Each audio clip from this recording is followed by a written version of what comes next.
Welcome to the InfoWars Nightly News. I'm David Knight. It's Monday, January the 12th, 2015, and here are our top stories. Tonight, the Paris shooter's ties to the underwear bomber. Then, New York cops refuse to issue petty tickets. And who's behind the U.S. command attack? That's next on the InfoWars Nightly News. Why do the ISIS jackasses have Twitter accounts? Oh, because the Pentagon wants to be able to track what they're doing. Yeah, right. Well, as we've been saying all along, it looks like 2015 is going to be the year of internet control, of trying to justify the surveillance state. They've been pushing for this, of course, with the Sony hack, but there's been many different instances. It's a multi-pronged attack. They want to use the FCC to come after the internet to assert control, regulation, taxation. They also want to establish intelligence sharing, which essentially will pretend that your information that you share with the corporation belongs equally to them as well as to you. So the corporation can turn it over to the government, and they can do it without any liability because they'll get that liability protection from the government. Now, the newly minted head of the Senate Intelligence Committee, Senator Burr from North Carolina, can hardly contain his glee to justify the surveillance state. Check this out. Our intelligence folks, I can assure you, are scrubbing everything we can find. Now, he says they're going to go back and look at the connections between these guys, and it is really kind of interesting. It's almost like some kind of a Dickens novel where all the characters are interrelated, as you find out, and we see that happening right now. We see that, speaking with CNN, a freelance journalist said that the underwear bomber lived at the same apartment as shooting suspect Saeed Kouachi prior to his failed airline bombing attempt in December of 2009. Now, at the end of the news tonight, we're going to play a special report, a flashback to the full expose of how the underwear bomber was a perfect false flag attack orchestrated by the government with a solution in hand that they presented the very next day, machines that had been built a long time before that, ready to roll out as this attack came out. I believe the same thing is happening here. I think that if you've got shooters and you know where they are, you know who they are, and you fail to stop them, yet you drop breadcrumbs that make it look like you instantly solve the crime, that is something that is being used to push this narrative that we need more of a surveillance state, that in spite of their failures, we need to double down, spend more money, spend more of our liberty in the vain attempt to try to get a secure state. The New York Daily News points out that the terrorist, Koulibaly, who was the shooter in the incident with the kosher deli, had met with former French President Nicolas Sarkozy in 2009, years before this murder spree. And he said, even had a publicity stunt. If you look down at the bottom of that article to pull that up, he says, I don't know what I'm going to say to him. He was 27 at the time, but he said, I'll start by saying hello. So this is someone who's not only had a long criminal record, but the day before the meeting, he even is interviewed by a Parisian newspaper. He says, it's going to be a real encounter. It's impressive. Whether you like him or not, he's still the president. Yes, he's the president. And why wasn't there a security detail to stop him from meeting with the president, considering the fact they already had him on their list as being radicalized? He had a long criminal list. When Jay Leno interviewed Obama, he said the day before Obama came to the program, they showed up and they had a staff meeting, and the Secret Service came in and pointed to various people in the room and said, don't show up tomorrow, you don't show up tomorrow, you don't show up tomorrow. If they know what the person's background is, if they're doing due diligence, then that's exactly what they're going to do. Did they not know this guy's information, or is he maybe working for them? The Newsweek report says that a French gunman met Sarkozy in a crazy security blunder. And that's the question. Was it absolutely crazy, as they say? So consider the timeline. In 2002, this man is arrested for armed robbery. In 2005, 2006, he becomes friends with one of the two brothers, Sharif. They list him as becoming radicalized at that point. Then he meets with Sarkozy in 2009. Nothing suspicious in his background. They don't do a check. Even though he's giving interviews to the Parisian newspaper the day before, they don't check. Then 10 months later, after he meets with Sarkozy, he is then busted. Police find weapons cache in his room, along with pictures of Islamic leaders. One of the fellows was planning an attack on the U.S. Embassy in Paris. Still, nothing happens to him. Then in 2013, he's given a sentence for planning a prison break, yet he served no jail time then either. So the question is, are they giving this guy a pass out of pure incompetence? Are they giving him a pass because they're using him because he's a double agent somehow? Or are they giving him a pass because they want him to do something and they're laying back until the right time? Whether they are actually controlling these guys directly or whether or not they're letting them do this and then using it for their own political agenda, it's still a false flag. As Alex Jones pointed out yesterday, if you shake up a bag of black widow spiders, get them very angry, pour them in somebody's bed, you're not controlling those spiders anymore, but you pretty well know what they're going to do. But it gets even more suspicious. Look at this story that was on NoWorldOrder.com today. Police chief investigating Charlie Hebdo attack reportedly commits suicide.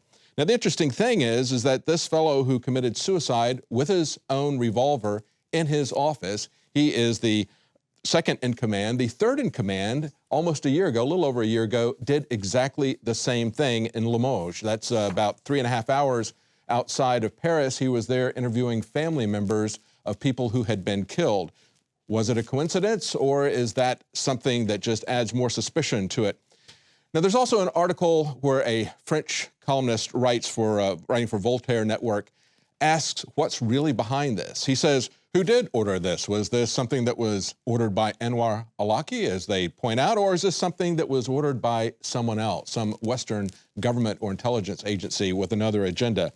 He points out that the mission of the commandos had no connection with jihadist technology. He said if they had been on a jihad, they would have destroyed first the archives of the newspaper on site after the model of their actions in North Africa and Levant. For jihadists, the first duty is to destroy the objects that they believe offend God and to punish the enemies of God.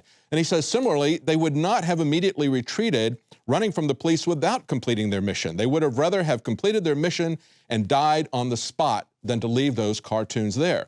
He said also, they wielded their weapons as expertly and fired advisedly. They were not dressed in the fashion of jihadists, but as military commandos. His belief is that this is a clash of civilizations, as he points out, designed by Tel Aviv and Washington, certainly by Western governments. It looks like this is something that suits their agenda that they've been working on for a very long time, but of course, they're trying to say that they're going to take the brave high ground and they're going to defend freedom of speech. Really? Was that what happened in the marches? Was that a march of political unity? Or were there political recriminations taken against their political opponents? Look at this story. Socialist Hollande bans right-wing nationalist party and challenger Le Pen from the Unity March. This is from the Gateway Pundit. They point out that Hollande banned the National Front Party leader Marine Le Pen from the Unity rally in Paris on Sunday. The French Nationalist Party, who wants to clamp down on immigration and won the elections last May, was banned from this march. Le Pen was furious that the party who came out on top of the European elections last May was excluded from the march. So there's definitely a political aspect even to that. They're not there for free speech. And certainly the whole idea that they're standing strong for free speech really comes down with an article that Paul Joseph Watson pointed out in his video earlier today, going back to January of 2009, because the previous French Prime Minister, Sarkozy, came after a Charlie Hebdo journalist who mocked his son. This was a French cartoonist who was put on trial for charges of anti-Semitism over a Sarkozy job. And again, remember that Charlie Hebdo had pointed out they'd been sued 13 times by the Roman Catholic Church. Only once, they said, by the Muslims. But if you criticize someone who is Jewish, you not only get charged criminally for anti-Semitism, but Charlie Hebdo fired the cartoonist. What was in this cartoon? Of course, this was an 80-year-old cartoonist who had worked for them for quite some time. He faced charges of, quote, inciting racial hatred for a column that he wrote in the satirical weekly Charlie Hebdo. It ended with him being fired from the magazine. So what was in that cartoon? Well, it was about the engagement of the former Prime Minister Sarkozy's son, who was then 22 years old, to a Jewish heiress of an electronics goods chain. Commenting on the unfounded rumor that the president's son was planning to convert to Judaism, the cartoonist wrote, "He'll go a long way in life, that little lad." So that's what he said that qualified for charges of anti-Semitism.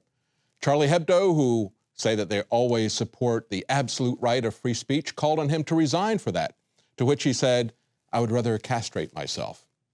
Well, it turns out that Obama would rather castrate the internet than to let us have the kinds of freedoms that allow some of these things to happen.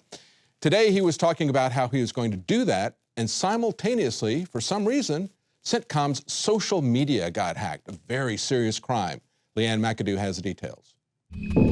Hackers claiming to be aligned with Islamic State militants took control of the U.S. Central Command's Twitter and YouTube accounts just after noon today. The background and profile photos of the CENTCOM accounts were both changed to show an apparent militant and the phrases CyberCaliphate and I love you, ISIS. The hackers have threatened U.S. soldiers, saying, "Watch your backs." They posted emails and phone numbers of top military officers, threatened the release of classified documents, including some slides showing the China scenario. In a statement, the Central Command confirmed that its Twitter account had been compromised and said it is taking appropriate measures to address the matter. Forget cyber laws. This is the countdown to an internet kill switch. The group conveniently took over Central Command's accounts just as the president was delivering a speech on new cybersecurity proposals this afternoon. In recent days, experts have been warning about a coming cyber Pearl Harbor. And in an interview for PBS, Edward Snowden discussed how the new military weapon is cyber weaponry. The NSA whistleblower revealed just how easily the United States could be compromised if hackers targeted core routers that connect virtually every industry in America. When it comes to cyber warfare, we have more to lose than any other nation on Earth. Now, when Sony was hacked, cybersecurity experts said that there was no way that North Korea could have done it, and it was more likely an inside job. The FBI, however, continues to assert that, according to its expertise, it was North Korea, period. Now, how do we know that CENTCOM hasn't hacked itself? Wouldn't that be the easiest way to enforce an internet kill switch?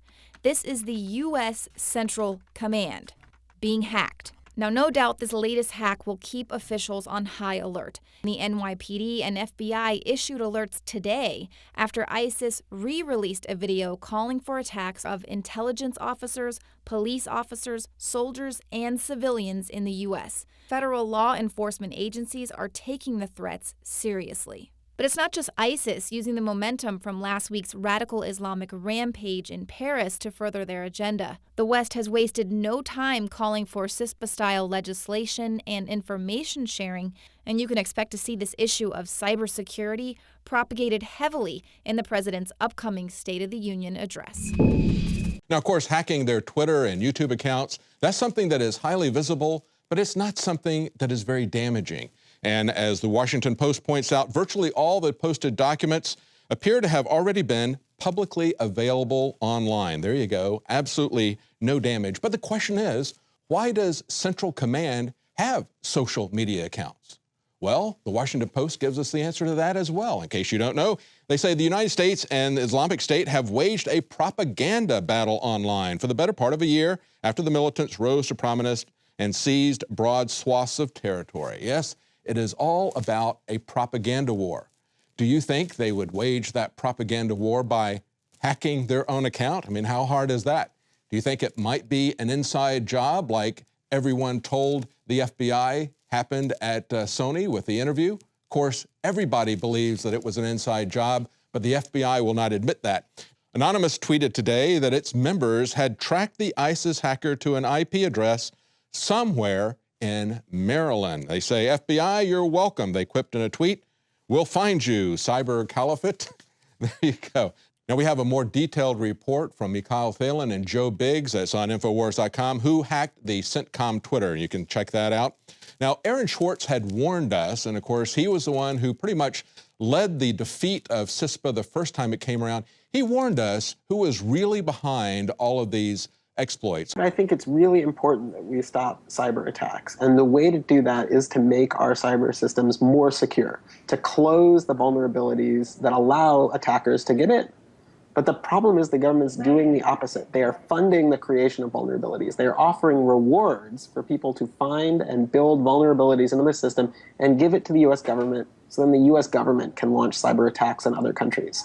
But of course, Fox News is still trying to pretend that the U.S. government is not the instigator of these attacks, but the victim. Listen to this clip that Fox News had as they were just discussing the interview. We played this clip before, and they try to make the case that the government is the victim, even bringing up Stuxnet, which we all know was created by the U.S. and Israeli governments. What happened at Sony was so destructive, it was like dropping a bomb on that corporation. All right, you said, and you were quoted saying that talk about we don't want to be on the defensive. Well, it strikes me as a little bit odd because we have known about this risk for a very long time. Look, the seminal events in terms of cyber warfare happened at least 3 years ago. Stuxnet on Iran's nuclear facility that destroyed the centrifuges. Stay with us. Right after the break, we have some positive trends and some good news about the police. Stay with us. We'll be right back. Every year we make resolutions to lose weight and get in shape. And the truth is, it's hard, even with diet and exercise, because of toxic food in our environment that is stressing our bodies more than ever before. Working with experts in nutrition and biochemistry, I found that super high-quality nutraceuticals, in addition to my diet and exercise, were the answers that synergistically worked. I could see the drastic changes every day with the amount of weight I've lost, my increased stamina, and more of a twinkle in my eye. That's why we are now so excited to launch the InfoWars Life Resolution Pack, combining 3 essential formulations: oxygen-based cleanser Oxy Powder, the Secret 12 bioavailable vitamin B12, and your choice of super female or super male vitality. Now all available at a discounted price to you and your family to bring in the new year and make 2015 a true success. That's InfoWarsLife.com or 888-253-3139. 2015 is the year to do it, and it all starts at InfoWarsLife.com.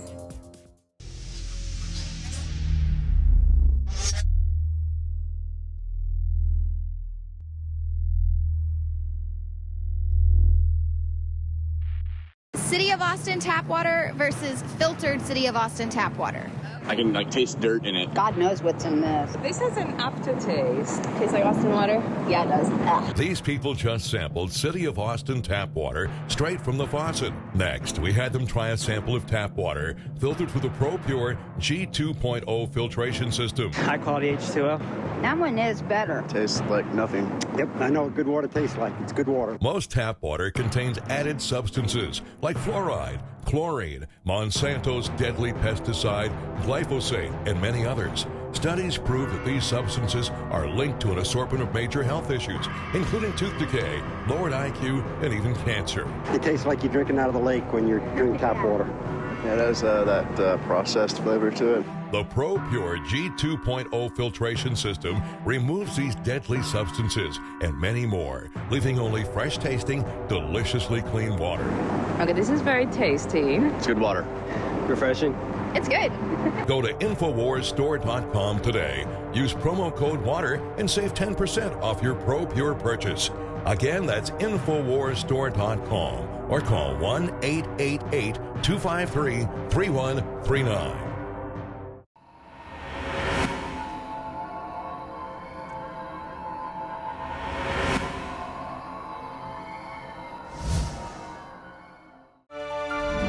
Well, one of the incidents last year that really focused the public's attention on the excess use of police force was the shooting in the hills outside of Albuquerque of a homeless man who was camping out.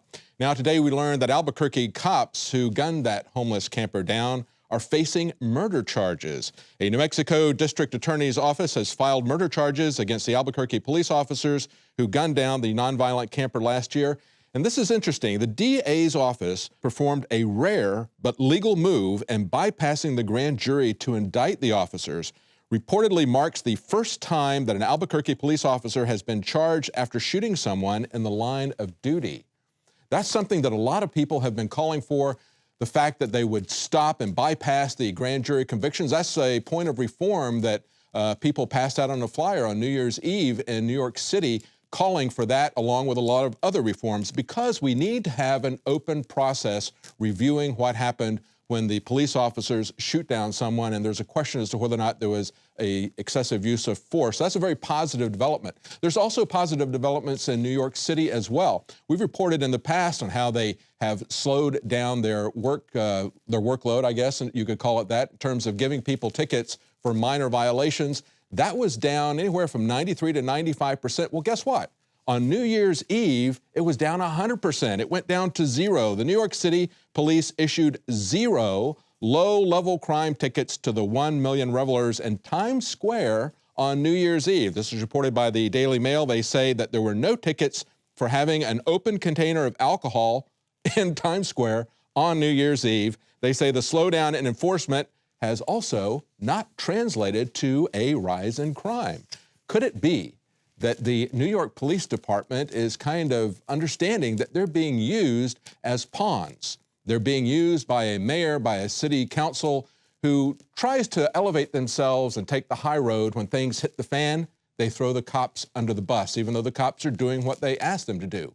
Enforcing things that should not be a crime, going over the top in terms of the use of force and collecting those things, just as Eric Garner was choked to death for selling cigarettes without having the kind of taxes and licenses that they had decreed. I think they're tired of that, and I think they're starting to understand where that game is going. And of course, that's a game that is being played at the national level especially.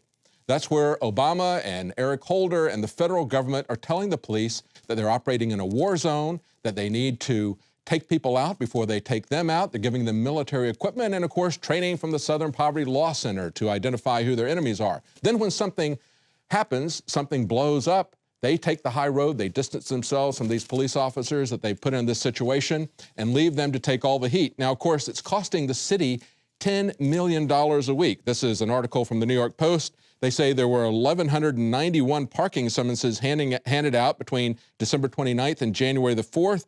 That was down 93%. And they say, although they're losing $10 to $11 million a week, that's small change compared to their $77 billion New York City budget. And if you work out that percentage, even if they were to take that for a year, he said that might start to really affect us. Even if you project it out over a year, though, that's still less than 0.5% of their budget total to not give people parking tickets, for example. And it's a lot of petty crimes like that is how the police are being used. Now, they're pushing back against the police at the same time. The city, as well as the upper-level officers, are threatening them, telling them they're not going to be allowed to take vacations and have leave until they start to make this up. This is a story from the New York Post. New York Police Department cops are told no vacations until the work slowdown ends. They say it is a slowdown showdown. And a quote from one union source said, police officers around the city are now threatened with transfers, with no vacation time or sick time unless they write summonses. They say this is the same practice that caused officers to be labeled as racist and abusers of power. Everyone here is under orders, no time off during the summons catch-up blitz. In other words, are they going to go out and try to double the numbers that they've had since they've cut them down by 93 to 100%? And they also point out the majority of new summonses, they said, written, are not protecting the public in any way. That is what the police and the police unions are saying. So I think that's a very positive sign. Not only is this not having any effect on crime, crime is dropping even though they're not writing these tickets. The police themselves are fed up being strong-armed tax collectors of the general public. They don't like the fact that they've been put out here, exposed, used as pawns, and so they're pushing back against their supervisors there. Now, it's still not certain whether they're going to continue to do that or whether they're going to return to their old ways. Nevertheless, the war on drugs is still with us, and this is still the heart of the corruption of law enforcement in America. Look at this article. Cops steal $18,000 from a man who broke no law because a drug dog alerted to the cache. This is a Tennessee man who had committed no crime.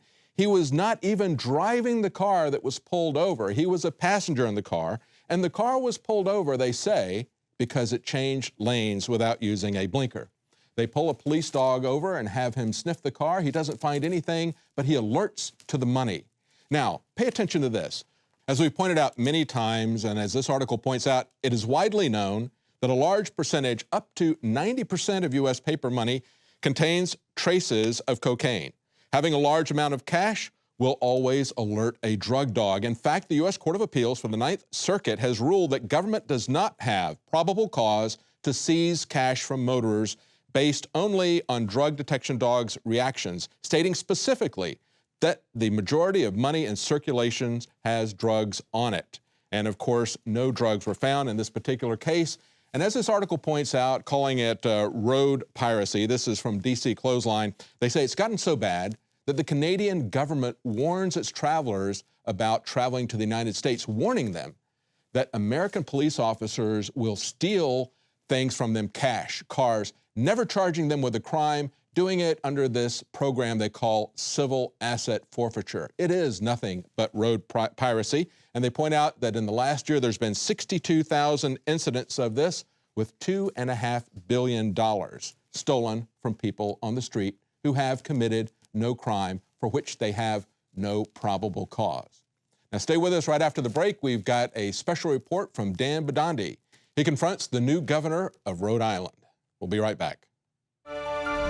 2015 is almost here, and with it comes those New Year's resolutions to finally transform your body the way you want it. There's a reason over 88% of New Year's resolutions fail. Make this year different by equipping yourself with Oxy Powder, the next level in cleansing the body naturally. Using super oxygenation, Oxy Powder, available through InfoWarsLife.com, gently cleanses the body while you sleep with easy capsules. Tens of thousands of individuals have used Oxy Powder to cleanse their bodies and aid in their transformations. Even InfoWars Nightly News Director Rob Dew has been using Oxy Powder with incredible success. Took it that first day, then I took it for 6 more days after that. 12 pounds melted off in about a week. I'd say a week, 7 days. 2015 can be different. Diet and exercise are important, but a lot of us have already tried that. Oxy Powder flushes it out. Secure your Oxy Powder at InfoWarsLife.com. That's InfoWarsLife.com or 888-253-3139.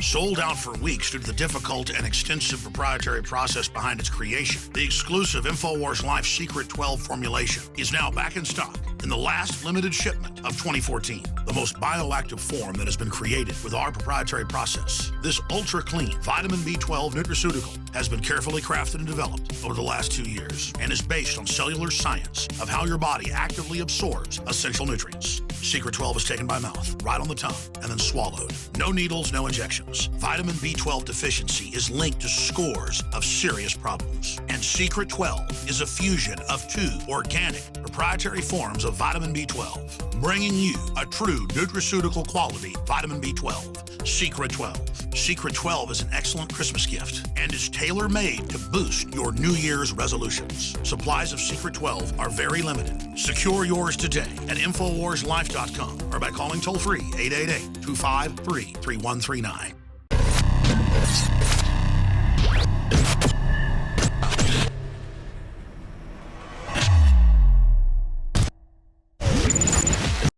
Dan Bidandi reporting for the InfoWars Nightly News. On this podium right behind me, the state of Rhode Island is about to crown its first ever female governor, Gina Raimondo, who also happens to be the state's general treasurer.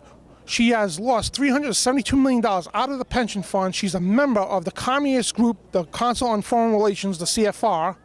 She's also a gun grabber. She was backed by both Obamas and both Clintons and had endorsements from the Pope. So it's going to be pretty interesting to see what kind of tyranny unfolds in the state of Rhode Island within the next 4 years. Hi, ma'am. How are you? I'm well, thank you. How are you? Great. And you here to support Gina Raimondo? Yes, I am. Yes, I am. I am. She's a wonderful person, and I think she's going to do a very, very good job. Absolutely. Okay, and you support her gun control policy? The gun control policy. Well, I'll have to pass on that one. You know what I mean? As far as that goes, you know, her policy on that. Well, you know, I'd have to really take a look at them. She's sterner with the gun control, which is a positive. I think that gun control really needs a fresh look at the amendment and how it affects society and how it's a kind of a breach of our civil liberties to support it in the wrong way. I think it's good, yeah. We need to get more guns off the street, definitely. Do you know who the CFR is? I do not. The Council on Foreign Relations. It was a communist group backed by David Rockefeller. No, I'm not. It's a communist organization by David Rockefeller, and Gina Raimondo is a registered member. Nope, never heard of it. And like I said, I'm not really here for politics. I didn't know that. No, I didn't know that. But I have no comment on it. I know her since she started running, and I think she's on the right path and going to do very good. Okay. Am I aware that there are communist organizations? Well, of course there are. Okay, McCarthyism's a long time off from here, isn't it? You were also aware that, about the $372 million missing out of the pension fund. What are your thoughts about that? Is that just a scandal? I think I want to end this. All right, thank you. Yeah, no problem. Now we're going to have to give up a little of our own narrow self-interest and give something back to our community. but that's how America works. Hi, Governor. Could you tell us your involvement in the CFR, please? Mrs. Raimondo. Ms. Raimondo, could you tell us your involvement with the CFR? Great job. Hi, Governor. What's your involvement with the CFR, the Council on Foreign Relations? Hi, we're going to go down this way. Do you know it's a communist organization? Governor, what's your involvement with the Council on Foreign Relations? The public wants to know. We just want to answer them. That's all we want. So you support communism right here in the state of Rhode Island. See, the governor refuses to answer the question. They got two Gestapo cops over here blocking my way with the classic 101 psychology skills here. You gentlemen familiar who the CFR is? The Council on Foreign Relations, a communist organization started by David Rockefeller. Gina Raimondo is a registered member, sir. So yeah, Gina Raimondo's campaign manager. Are you a member of the CFR like Gina? Mr. Hayes, how does it feel to support a communist? Hi, buddy. Hey, Carl, how are you? How does it feel to support a communist? Very good to see you.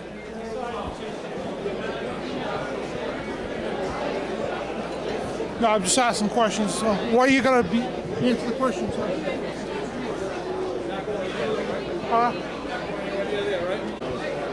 Who said? Huh? It's our order. Yeah, well, it's Why don't you just stay right here, okay? no, it's the First Amendment. He's been on my case since day I one. understand that. We're just not in there. I have a right to be in there. No, you don't. Yeah, I do. It's called the First Amendment. It's the First Amendment in the Constitution. I got you. But I've been told, it's a lot of people in there, so So the staff told you I can't go in there? just keep it. According to this officer here, the staff of the governor said I can't go into the room. So press is denied access. Sir, who's in charge? Security? No, I mean, I know they told you to give you an order from the meeting there, but who's in charge? Because that's I'm part of the press, and it's a violation of the First Amendment. Regardless of what Eric Heyer says, he's not the boss. Who can I talk to? Who's in charge here? Sir, do you just get in line and go right through the receiving line like everybody else? No, I mean no problem, okay? Well, that's it for tonight's news. If you're not a subscriber to our YouTube channel, please subscribe there for free. If you're not a subscriber to Prison Planet TV, please become a subscriber and help to support our operation here. Of course, you can share that with up to 20 people each night, Monday through Friday. And you can also share all of Alex Jones's documentaries. And speaking of documentaries, we have a flashback report tonight of what happened with the underwear bomber. Of course, it was a false flag attack with these connections between this new shooter, the underwear bomber, all of them connected to Alaki. It's time for you to take a look at this flashback report. So stay with us right after the news.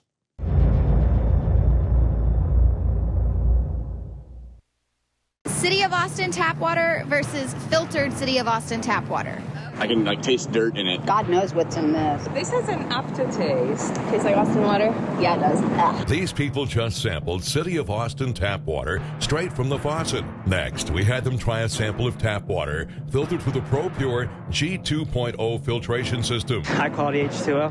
That one is better. Tastes like nothing. Yep, I know what good water tastes like. It's good water. Most tap water contains added substances like fluoride, chlorine, Monsanto's deadly pesticide, glyphosate, and many others. Studies prove that these substances are linked to an assortment of major health issues, including tooth decay, lowered IQ, and even cancer. It tastes like you're drinking out of the lake when you're drinking tap water.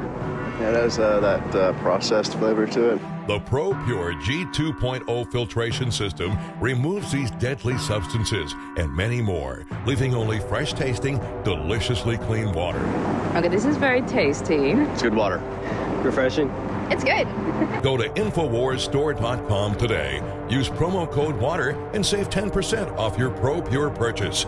Again, that's InfoWarsStore.com or call 1-888-253-3139.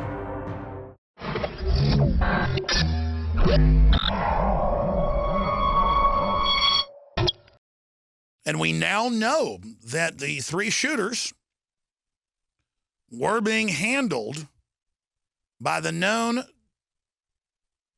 double, triple agent of Al-Qaeda working for some of the crooks at the Pentagon, Anwar al-Awlaki. And that is now in mainstream news. And that one of the shooters from the Paris attacks lived with Muttalib, the biggest patsy in the known universe.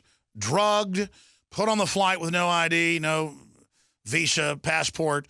Came out in congressional testimony that an unnamed U.S. agency pressured the Dutch to get him on the plane in Amsterdam in its flight bound into Detroit, Michigan. We, of course, broke that first with the lawyers that were witnesses to it, the husband and wife lawyers. We had Kurt Haskell on the broadcast. And then months later on C-SPAN, we have that clip coming up. It was confirmed. What he saw, the sharp-dressed man arguing when Muttalib didn't have IDs and getting him on the plane. Suspected parachuter lived with underwear bomber in Yemen. The underwear bombing was completely staged. We'll prove it when we come back. Now we know what happened. They were definitely protected by the West, and they were allowed to train in an area given to them by NATO and by Turkey. So up the chain, upriver, the West created this terror group. Let's start with the airport adventures, which they now admit are going nationwide with the Viper teams at bus stops, train stops, the streets, shopping malls, random vans, sending you through body scanners, biometrically scanning 360 your naked body. Now, I've seen more in-depth images by the actual companies where they can zoom in on pores. Okay, so they're showing you a low-res image, but totally naked, your family, it's child porn, they don't care. Now, if you take a picture of your 2-year-old daughter in diapers, and this made ABC News and CNN, the children's bottoms weren't even seen, but because the children had towels around them hugging. That was a 3-year-old and 2-year-old. They were arrested. Their children were taken. So that's things that aren't bad are called bad. But then the government recording your naked wife, you, your children, and now they're going in at all major airports, 214, and there people in Houston are being forced through them, but people are refusing and saying, no, you perverts, you're not going to do that. So Aaron Dykes and Rob Dew, back from 6 days of adventure with the police state in Canada and the U.S. Tell us what happened. Well, I got hit up first. This was in D.C. flying to Detroit. Because you got long hair. You get pulled out every time. Some kind of Al-Qaeda. But Aaron was already through security, and I walked through, and they go, oh, sir, can you step in here? And I said, so what's that? And they said, oh, this is our RFID scanner. And I said, no, I'm not going in there. And what do you mean? And I said, I'm not going in there. I said, I don't agree with that. And they said, oh, well, it's voluntary. I said, well, good, I'm not doing it. Yeah, but so that's like SeaWorld made you thumbprint at first. It was voluntary. Now it's mandatory. It's like dog training. Passengers describe a terror attack and the arrest of a suspect who tried to blow up a plane as it landed at Metro Airport. We heard a loud pop, then a bit of a smoke. Sounded first like a balloon being popped. All of a sudden, heard some screams, and flight attendants ran up and down the aisles, and everything's crazy. People are screaming. There's fire on the plane. So there was a lady shouting back, and she was saying things like, what are you doing? What are you doing? At that moment, I was sure I was going to die. And we're learning tonight more about the suspect. Let's get to Fox News' Andrea Isom. She begins our team coverage. She is live at Metropolitan Airport. Andrea? As the hours go on, you are right. We are learning more about the suspect, and quite frankly, the details are chilling. The man, the menace, 23-year-old Abdul Mudala of Nigeria. Mudala's despicable actions were all on Al-Qaeda's behalf. Sources telling Fox News his instructions were to blow up the plane over U.S. soil. The intelligence community knew about Umar Farouk Abdulmuttalib weeks ago and failed to spread word that would have put him on the no-fly list. The father of the suspect in the Christmas incident warned U.S. officials in Africa about his son's extremist views. That a report was prepared and it was sent on to the CIA in Langley, Virginia, CIA headquarters, but it was not disseminated to the wider intelligence community. Obviously, when you have a father coming in and talking to the embassy about a son who's radicalized, gives the embassy the passport number, the first thing you would think is a very fast effort to see if the person's got a visa and suspend the visa. One of the things you don't know about is the number of people that we have turned away because their name has been on the watch list or on the no-fly list. Only my mom could, but not me and my dad, because both me and my dad are on the watch list. Tough to believe, but 8 years later, we are still talking about connecting the dots at a failure to communicate. Call for immediate reviews on how this guy got on the plane and how he was able to get some explosives on the plane. So we got a world to go. This is a controlled patsy. Facts are facts. You can have your own opinions, but you can't have your own facts. And we have this same pattern that we've seen again and again. We have these individuals that have very limited mental equipment, but nevertheless they're able to work miracles. In other words, they can do things that a normal person would never be able to do. You'd be arrested, you'd be questioned, you'd be searched, you'd be stopped in some way. He gets out of countries, he's disheveled, looks like he's drugged, stumbling around. I mean, this is classic. He doesn't get on any serious list for scrutiny or special search. And then we have this famous story of the well-dressed Indian who accompanies him. I saw two men, and they caught my eye because they seemed to be an odd pair. One was what I would describe as a poor-looking black teenager around 16 or 17, and the other man, a age 50-ish, wealthy-looking Indian man, and I was just wondering why they were together. Kind of strange. And I watched them approach what I would call the ticket agent, the final person that checks your boarding pass before you get on the plane. He gets from one plane to another thanks to this patsy minder, a patsy chaperone or patsy monitor. The only person that spoke was the Indian man, and what he said was, this man needs to board the plane, but he doesn't have a passport. And the ticket agent responded, well, if he doesn't have a passport, he can't get on the plane. To which the Indian man responded back, he's from Sudan, we do this all the time. And the ticket agent said, well, then you'll have to go and talk to my manager. And she directed them down a hallway. And that was the last time that I saw the Indian man, and the black man I didn't see again until he tried to blow up our plane. And I'd be interested to see, is there a passport? Won't the FBI please show us a passport if there is one?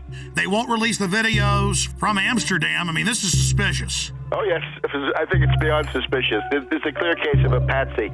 So he's a controlled asset. And, of course, it's not a matter of failure to connect the dots. We're hearing all about the unconnected dots. No, this is the desired outcome. Let me just point out a couple of other things here. We're told that this alleged bomber, right, Knicker bomber, whatever they call him, he was in contact with this character Awlaki in Yemen. And, of course, this Awlaki, I call him Awlaki the CIA lackey. Awlaki the lackey, and remember, he's a CIA lackey. He's a double agent, a triple agent, if you want. He is used as a kind of beacon to recruit patsies across the world, and they can always sheep dip somebody like Major Hassan. If they want to say, you're linked to Al-Qaeda, they just have you exchange a few emails with this Awlaki, and that's what he's good for, right? He goes back to 9/11 and Hani Hanjour. So this guy is he's a U.S. agent under whatever layers of garb that he's got.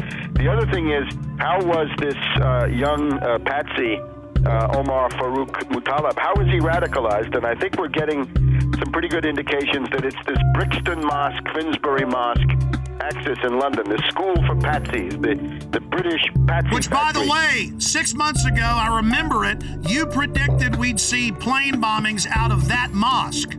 This is not so hard to do. Remember Richard Reed, mentally retarded vagrant who was sleeping on the floor of Brixton Mosque, I think. He was given the same PETN explosive by somebody, so that's what this Omar Farouk was given then, allegedly, once again in in Yemen. So you can see it fits together, and it all comes from these same places. There are reports today that the Christmas Day body bomber met with an American-born radical cleric, Anwar al-Awlaki. He's believed to be living in Yemen, al-Awlaki is. He's not only been linked to al-Qaeda in the past, but he reportedly exchanged emails with the suspected Fort Hood shooter Nidal Hassan before that shooting massacre in Texas. I would also point out that the security company at Schiphol Airport is ICTS, which is a Israeli-owned firm. They were the same firm that allowed Richard Reed, the shoe bomber, to board the flight, the American Airlines flight to Miami. Same explosive material was found in his shoes as was found in Mr. Mutalib's underwear. They ignored the threats on purpose. Obviously, this, we had a lot of people sitting at home over the Christmas holidays, families gathered around a television set. Another terror attack, huge problems for travel now. When we talk about screenings at the airport and other protective mechanisms along the way, what should we be doing that clearly we're not? The scanning machines that we currently are beginning to deploy in the U.S. that would give us the ability to see what someone has concealed underneath their clothing.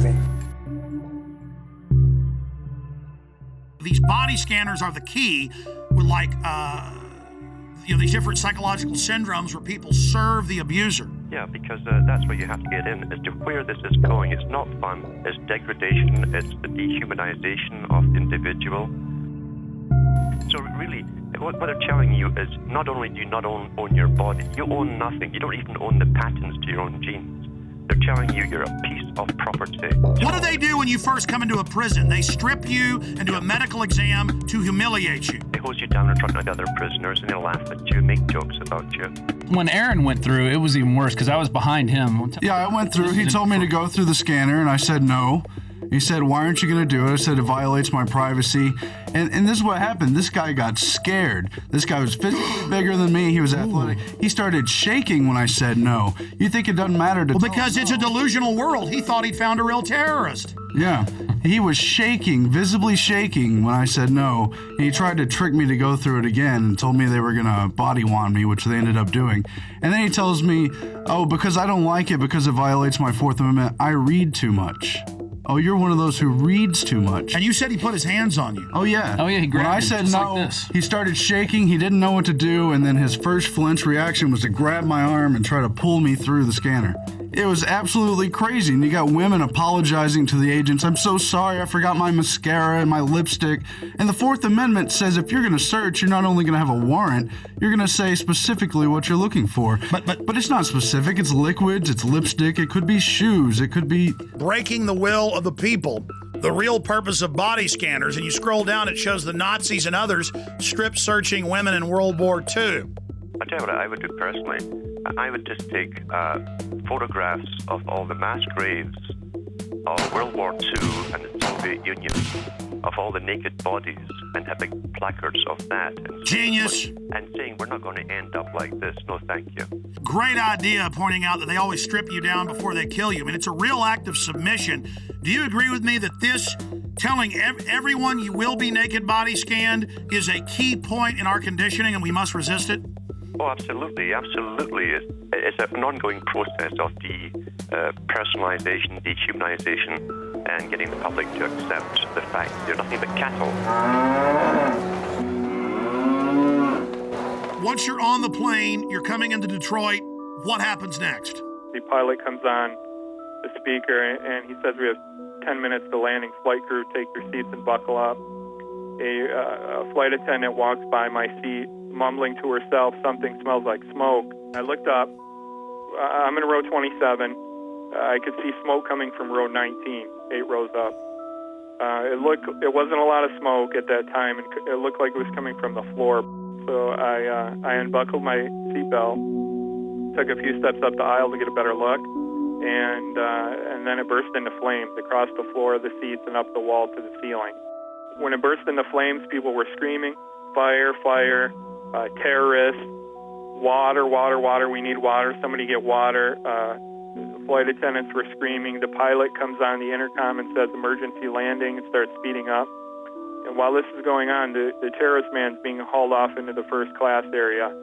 by a couple passengers. We are 5 days into this, and we've not seen any surveillance footage. The media doesn't seem concerned about eyewitnesses seeing a man videotaping the whole flight aimed at this guy. When we first took off, I noticed about 10 seats ahead of us to the left-hand side, he had a camcorder, and I didn't think much of it. I thought maybe this was his first flight and was just excited. And then when the actual incident occurred, I looked up, and he was the only one standing and filming the entire thing. That's obvious, an accomplice or a handler or something. We've got this other guy getting him through security. I mean, any other comments? When we were being detained in Detroit, we were held in an area of a baggage claim area. Then all the passengers from our flight, there was nobody except for some law enforcement personnel. After we had been there for about an hour, all the time with our carry-on bags, 3 bomb-sniffing dogs were brought in. One of them sat down by the bag that was brought in by the man in orange. He had on orange. He appeared to be of Indian or Pakistani or some similar descent, maybe around age 30. He was walked back to a room, not in handcuffs. He went in the door. He was in there approximately an hour. When he came out, he was handcuffed, taken away. An FBI officer came up to the group of the rest of us passengers and said the following, which is not exact, but close. You're being moved to another area. It's not safe here. I'm sure all of you saw what just happened and can figure out why you're being moved. We were taken to a customs area, and they brought bomb dogs in, checked all the luggage with that. Another person was taken aside and handcuffed and brought out, and we were moved into another room for safety reasons, they told us. My story on this has been the same all along, and the FBI now has 5 versions of their story, which I clearly lay out with a time period and with each version, and they're not credible. There is absolutely no excuse for the reason why. Number one, we were left on the plane for 20 minutes, not knowing if there was another bomb there. Number 2, security allowing us to take our carry-on bags off the plane, and we stood there with all of our bags together for an hour until the bomb-sniffing dogs arrived. And then, after they found one, well, then we're moved to another area, and now they don't want to talk about the man who was taken away. You were there. They didn't stop him for immigration violations. The dog went over and sat down in front of his bag. The alert for explosives. Right. Exactly. Unless this is a passport-sniffing dog. This is a huge story, one of the biggest out there. The FBI is on this full time. They know what's going on. Why are they being dishonest? And how do we investigate this when the investigators themselves are engaged in clear obstruction of the truth? I don't know how else to take it. It's either utter incompetence or intentionally hiding something, and I don't know how to take it. And still, we're now, 8-9 days into this, and we still haven't seen the Amsterdam footage. Well, and also, why aren't we seeing the video of when he's going through metal detector, passport check, and boarding? This is a modern airport. You'd think they would have video of all this of some sort. They didn't say, we'll look at that. They just said, no, there was no one helping him, which is very suspicious, instead of just putting the footage out. If somebody robs a bank or holds up a gas station, well, there's video footage of the incident on the 11 o'clock news, usually that very night. If I'm not correct, well, show the video. What are you hiding?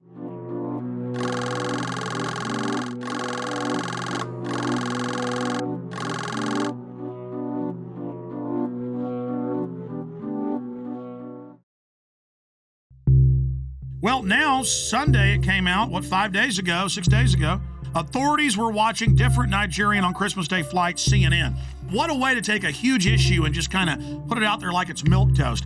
Okay, there was somebody else. Yeah, they did arrest him, but we're not going to talk about it.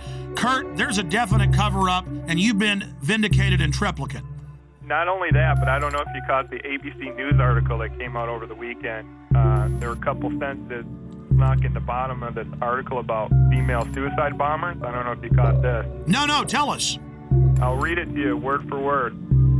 Federal agents also tell ABC News they're attempting to identify a man who passengers said helped Abdul Muttalab change planes for Detroit when he landed in Amsterdam from Lagos, Nigeria.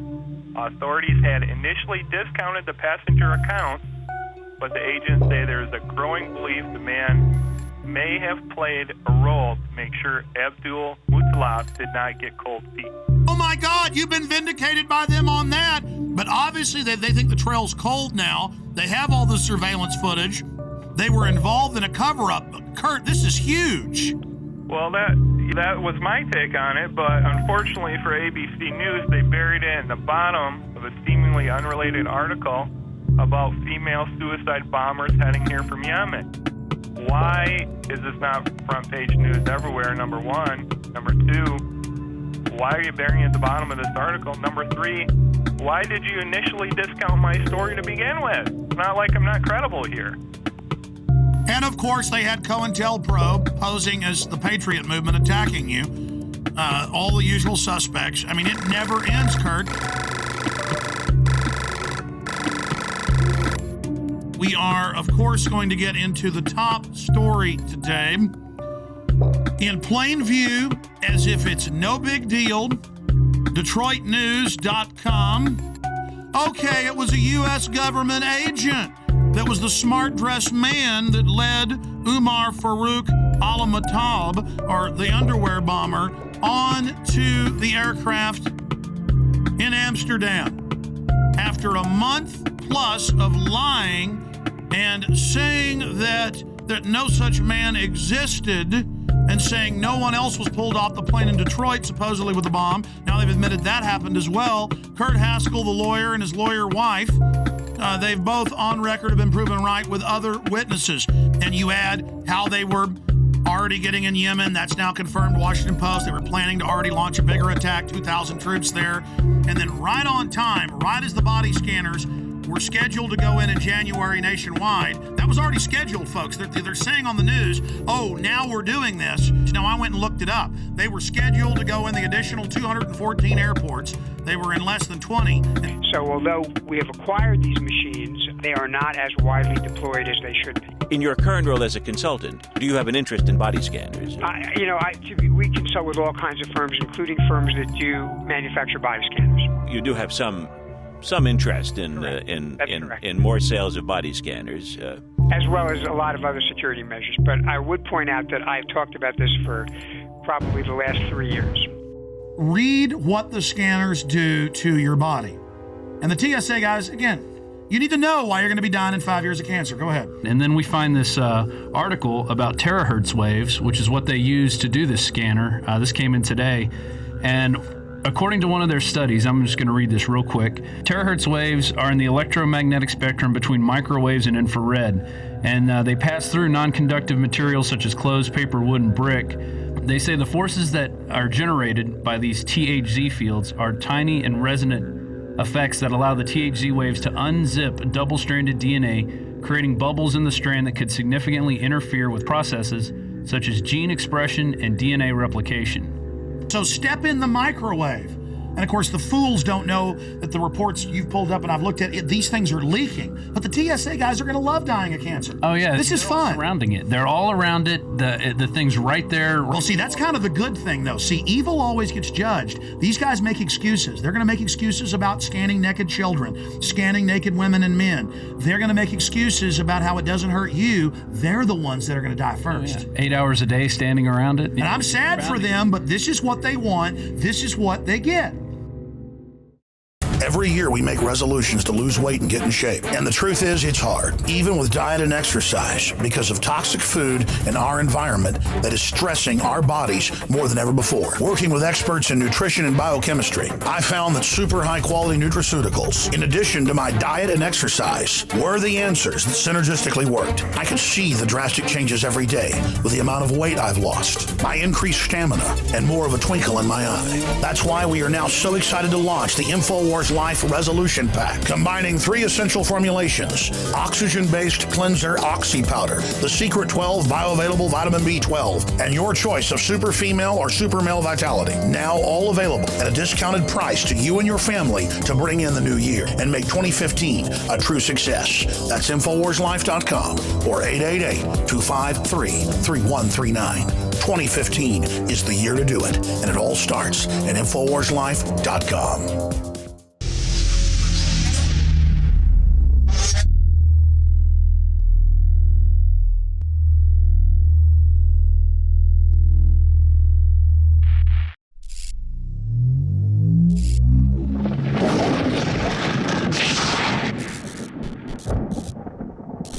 You are watching the InfoWars Nightly News, which airs 7 p.m. Central at InfoWarsNews.com. And your support is helping us defend liberty worldwide.